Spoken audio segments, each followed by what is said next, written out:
ओम श्री गुरुवे नमः।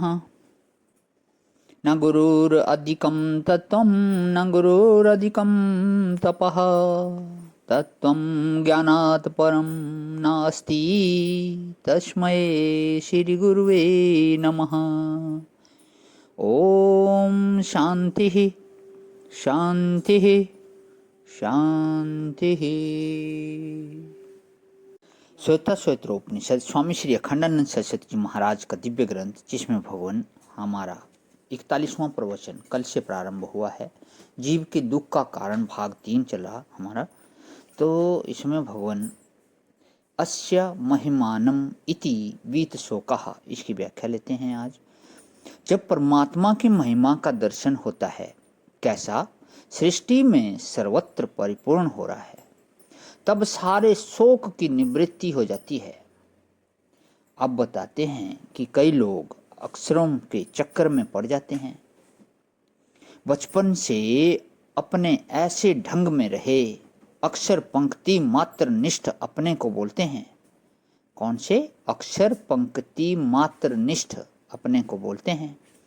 होड़ा चक्र से लेकर वेद तक शास्त्र की जितनी पंक्तियां हैं और उसके जितने अक्षर हैं, उनमें निष्ठावान सबकी संगति बताने के लिए तैयार कि क्या बात किस दृष्टि से कही गई है, किस अधिकारी के लिए कही गई है, किसकी भलाई करने के लिए कही गई है, सबकी संगति। बोले हमारी बुद्धि का दोष है, हमारी बुद्धि हार जाए तो भी हमारा सिद्धांत नहीं हारा। ब्राह्मण महासम्मेलन में, धर्म संघ में बड़ा मजा आता था शास्त्र चर्चा करने में। यह देखो बताते हैं कि ऋचो अक्षरे परमे व्योमन निषेधुहु देवः विश्वे देवा विश्वे च यस्मिन् अधि निषेधुहु। सारी ऋचाएं, यह ऋच शब्द का प्रथमा विभक्ति व वचन है ऋचा। सारी ऋचाएं यस्मिन् निषेधुहु, जिसमें जाकर के नितांत निष्ठावती होकर के बैठ जाती हैं, माने संपूर्ण वेदों का तात्पर्य जिसमें है। इसका अभिप्राय यह है, तात्पर्य वृत्ति से, कहीं अवान्तर तात्पर्य के रूप से, कहीं परम तात्पर्य के रूप में सारी ऋचाएं परमात्मा का ही वर्णन करती हैं। सब की सब, इंद्र का नाम लेकर, वरुण का नाम लेकर, यम का नाम लेकर के, विश्वास्वान का नाम लेकर के,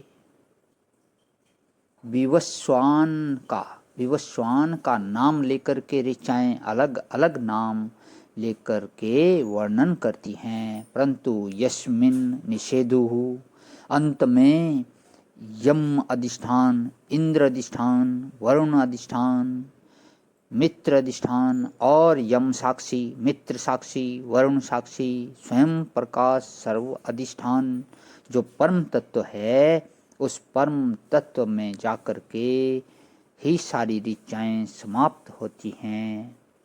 ततु समन्वयात, सारी ऋचाओं का समन्वय एक परमात्मा में है। कुछ लोग विलायत से वेद पढ़ के आए, महाराज इस देश में तो वेद पढ़ा नहीं, इस देश में वेद पढ़ाने वाला कोई नहीं मिला, तो जाके विलायत में वेद पढ़ा। तो वहां से यह पढ़ के आए कि वेद में तो एक ईश्वरवाद नहीं है, यह तो पुराने जमाने में गडरियों का गीत, मैथोलॉजी है और इसमें बहुदेवतावाद का वर्णन है। यह भी देवता, यह भी देवता। ये लोग जंगल में, पहाड़ में रहते थे। जब डर लगता था तब किसी को भी हाथ जोड़ने लगते थे कि तुम ही देवता, तुम ही ईश्वर।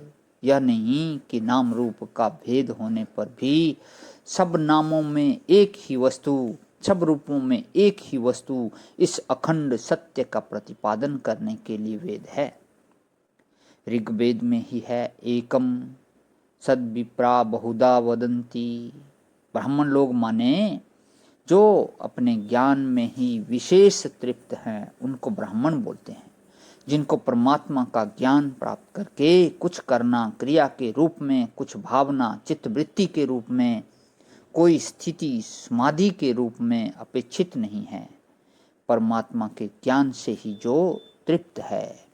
सारी विद्याओं के जो आचार्य हैं, परा विद्या और अपरा विद्या दोनों में फर्क होता है। तो आज यहीं पे विराम करता हूँ भगवान, इससे आगे लेता हूँ परा विद्या और अपरा विद्या को। ओम शांति शांति शांति। प्रणाम भगवान।